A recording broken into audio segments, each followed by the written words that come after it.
Welcome to another episode of the Wandering Watercolor. Let's paint. So today we are painting the fourth page of the Jungle Animals Watercolor Coloring book that I hand make. It's just a little tree frog. As always, you want to make sure that you have your plate or porcelain plate, usually just like this is just a soap dish, but any place that you can use to mix some colors. Brush, any brush, it does not matter what type of brush you use. This is just a regular tack-on brush. Palette, this is the palette that I make. I am trying to make more of them, so they're available for people to purchase online if they choose to. Hopefully I'll have a link for this in the description by the time this video comes out. Scrap piece of paper. It doesn't necessarily have to be watercolor paper, just so you can test your colors as you're painting. Paper towel is always helpful just to dry your brush when necessary, and 2 jars of water. And that's pretty much all you really need. So let's get started. First and foremost, since there's obviously a lot of green in this frog, we want to mix that up, but actually we'll start off with the yellow, because it's a very yellow green, and we want to also do kind of like a little bit of a mixture of the two, a little bit of a gradient. So the very first thing is we'll go ahead and we'll put some yellow, just straight yellow, straight from the palette. Yellow on the top part of the frog. Not a lot, just kind of like almost like a highlight. And then I'm gonna rinse our brush and then just grab some green. Now, if your green is leaning more towards blue because there's a wide variety of greens, just add a little yellow and it'll be just fine. And now what I'll do is I'm going to put more towards the bottom. Here for the foot, I'm gonna stop right about there. But then I'm gonna add a little more water to my brush and then just kind of blend it upwards so it can blend in with the yellow. And then grab again a little more green and do the same. Let it blend in a little bit at that edge where the yellow is. Same over here.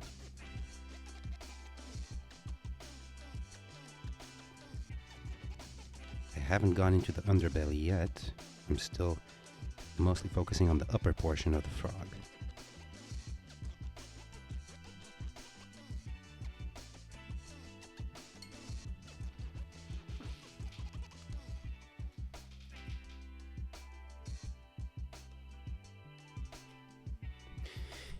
And then I'll go ahead and I'll grab more of the yellow just for the upper portion of the arm here a little bit. Like that. And rinse my brush, go ahead and grab more green. And then just let that blend in. Make sure that you keep, that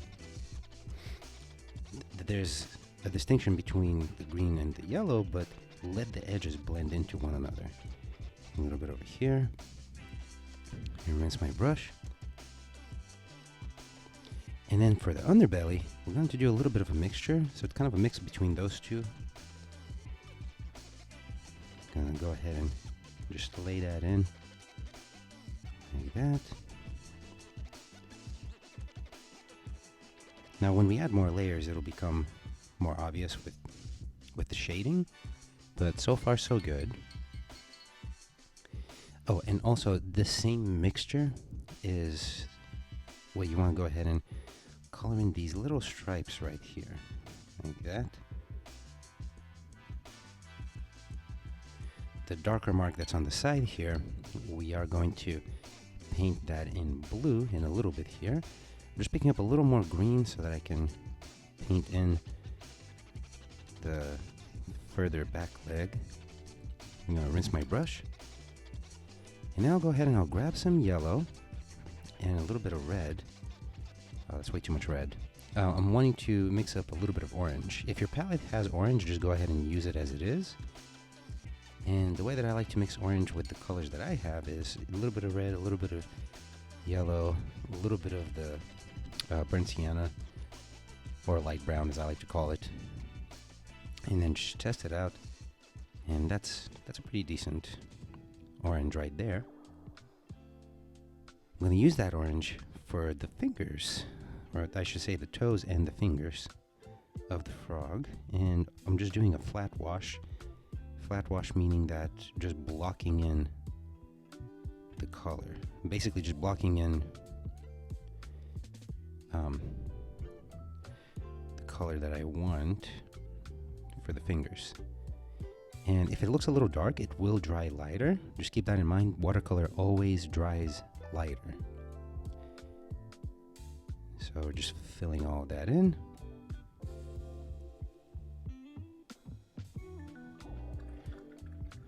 Rinse my brush.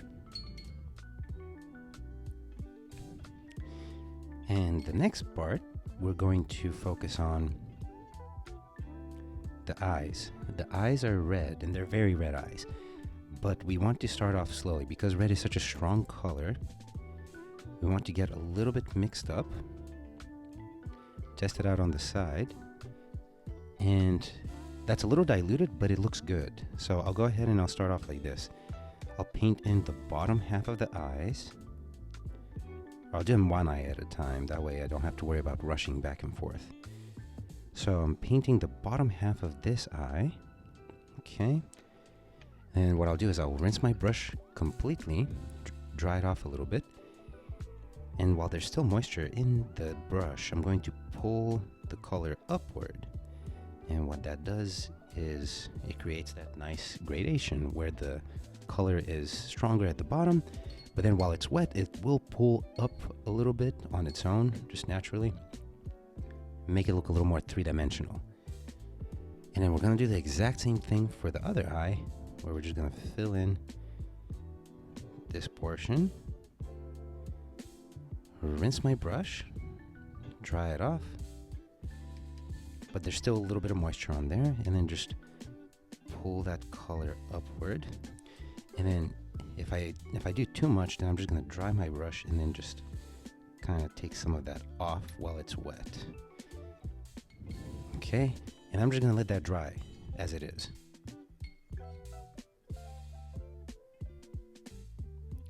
And while that's drying, I can go ahead and grab some of the darker blue, if you're using my palette. Let's see, this one's turquoise. Yeah, so I'm just gonna grab the blue, the darker blue, and I am going to put in just a little bit of the light brown. And the reason for that is so that it mutes the blue a little bit,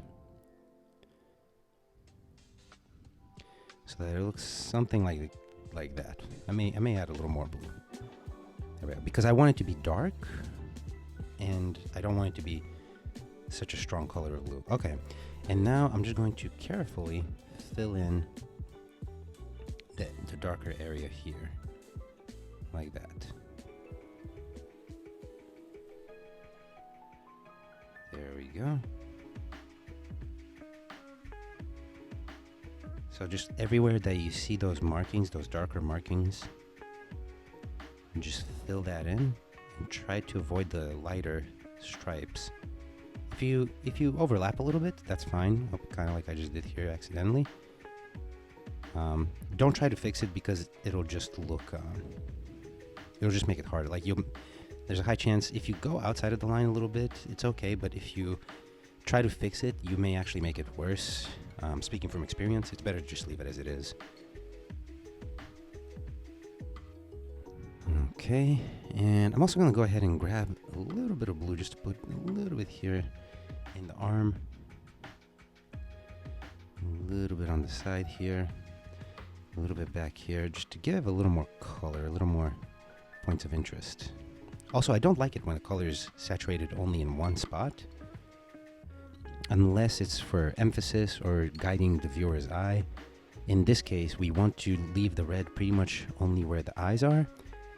But being as how orange is such a close color, we're adding a little more saturation in the toes, as we will later on, will help balance off some of that. So the next step is to grab just some straight brown. Whatever brown you have in your palette that you're using is fine. And you want to add a little bit more water because you don't want it to be too strong. We're basically going to just block in the color for the little piece of wood that the frog is standing on. And you want it to be a little lighter so that whenever we add the shadows, you still have the lighter part for the highlights. And so this is just subtle right now, but whenever we do the shadows, it'll look much more three-dimensional. So right now it's almost as if you're using a marker just to block in the color. That's really kind of all you're doing.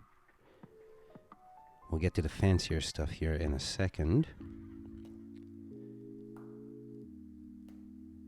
Okay, there we go. So we have all that blocked in. Rinsing my brush. And getting some more of just pure green. Again, whatever palette you're using, if the green looks a little more on the blue side, just add some yellow. It'll bring it right back. And what we'll do with this one is we're going to add some more shading on the green portions. Like that. Down here where the knee is. Down here for the forearm. Kind of like that.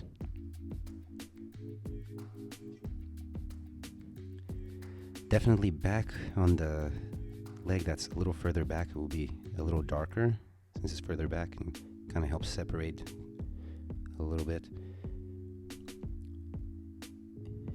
And I'm going to do a little bit back here. Maybe a little bit here. And back here like that.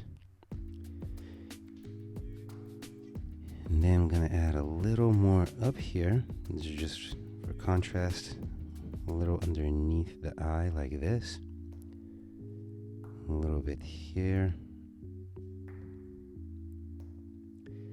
Also, just a line above the lip, kind of like that, just to show that there's an edge there. So, and I'm going to rinse my brush, dry it off, and then just soften up some of the edge of the marks that we made. Not all of it, because you do want some hard edges just to have that variety. Makes it more interesting. But some of it you want to soften up just so that it's not so uniform all over the place. Part of the appeal of watercolor is that it blends so nicely, so take advantage of that. Okay, looks good so far. The next step is the green that we have here. We're just going to go ahead and grab a little bit of the lighter brown, or just brown, whatever you have available. I'm going to mix it up. Some of the orange is bleeding in, but that's okay. And then this mixture is what we want to use, like something that's close to this color, is what we want to use for the underbelly. And what we're going to do is we're going to lay it in like this to show a shadow on the underbelly. So basically we're going to go all the way down here like this.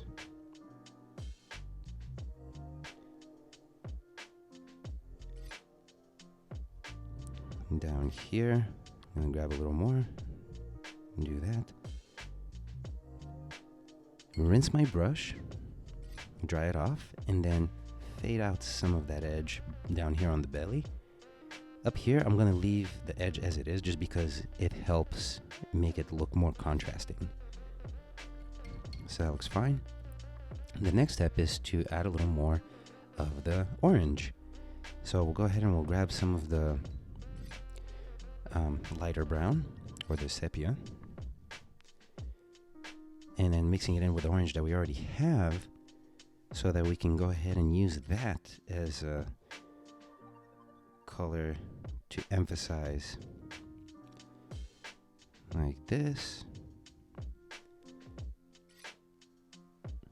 And basically you can see that I'm kind of trying to just outline half of the toes, and same with the fingers, just basically kind of like doing half of them, just outlining like that.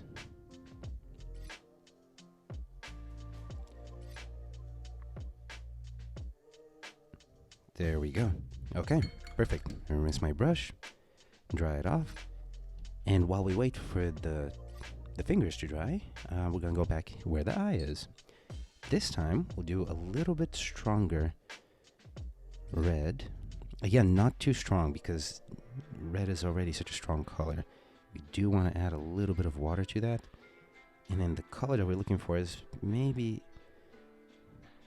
Feel free to do a couple of brush marks on your scrap paper, because that'll get rid of some of the paint and lighten up the pigment. So, or the pigment load, I should say. So you're looking for something kind of like that. That's pretty good. And the way we'll do it is same thing. We're just kind of have to add it on the bottom half of the eye. We'll do the same for the other one, just kind of like on the bottom. Now, if you wanted to, you could just stop right there and leave the mark as it is. But if you want to make it look a little more blended, just rinse your brush, dry it out so there's just barely moisture, almost no moisture in the brush, just a little bit. Dry it a bunch. And then just fade out the edge, just the edge. There you go. And that looks fine.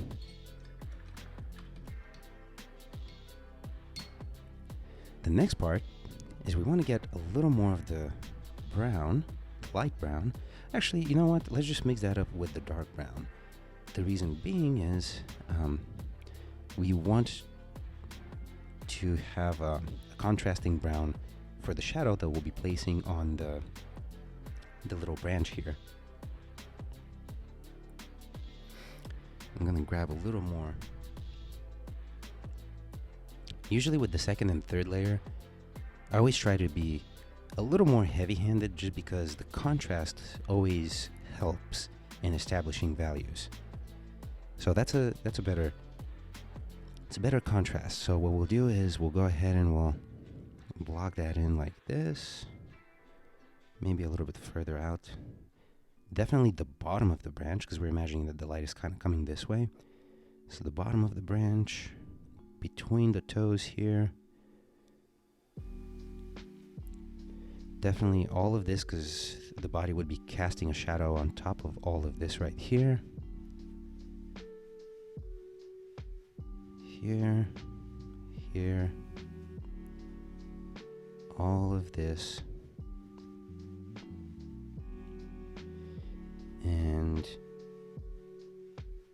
And then continue with just the bottom of the branch like that. That way we have that nice look, like the light is on top. And then if you wanted to, you could do a couple of marks throughout, just kind of like using just the very tip of the brush to make some thin strokes to give a little more texture to the wood. You don't have to, but if you want to, that's an option, just to make it look more realistic. So that's looking pretty good. And then the last part, because I think we're pretty much done with everything having to do with the frog itself. You could, if you want to, do another layer of the darker green if you really want to punch up the contrast. I just like how this looks, so I always worry or try to think about not overworking a piece. And so the next step is I'm just going to get the light blue. In your palette, it may be called cerulean or just light blue. I honestly don't care for using the terminology too much. I just call the colors as they are, like blue, red, whatever. I don't get lost in the technical lingo. Okay, so now that I have that color, I'm just going to carefully go right around where the frog is, starting off with the top, just carefully going around like that.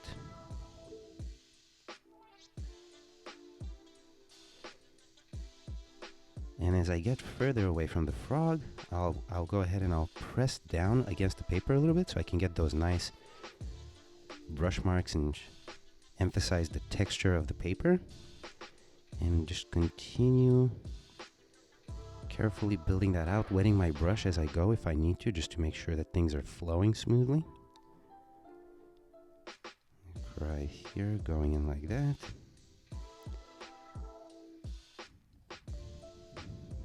And then fading that out upwards.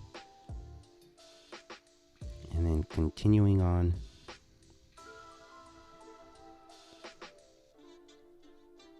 And then coming back down around.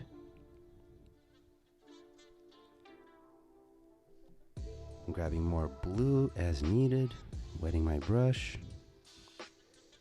Using my scrap piece of paper just to test to make sure that I don't have too much pigment on there.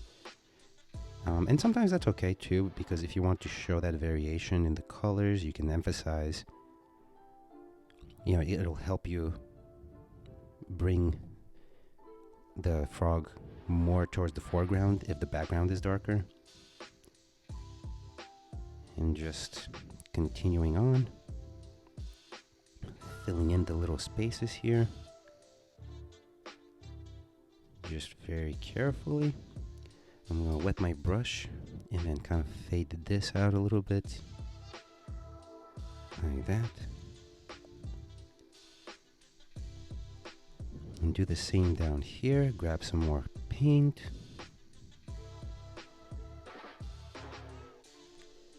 Wet my brush so I can spread the paint a little better. Like that. Get a little more paint down here. Kind of avoid the toes. Okay. And add water to the brush and then just start pulling out some of that pigment. Like that.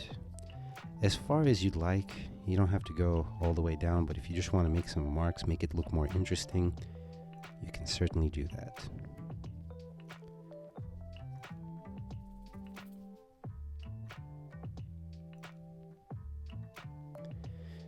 There we go. And it's obviously as the paint dries, it'll become lighter. And I'm just going to step back for a moment.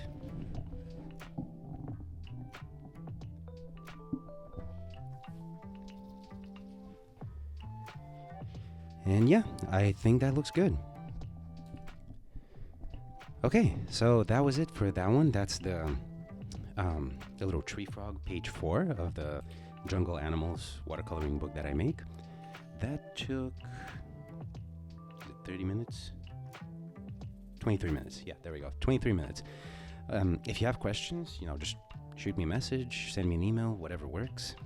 Feel free to tag me. I love seeing what people paint, and I'd love to see how yours turned out. I appreciate you, and I'll see you on the next one.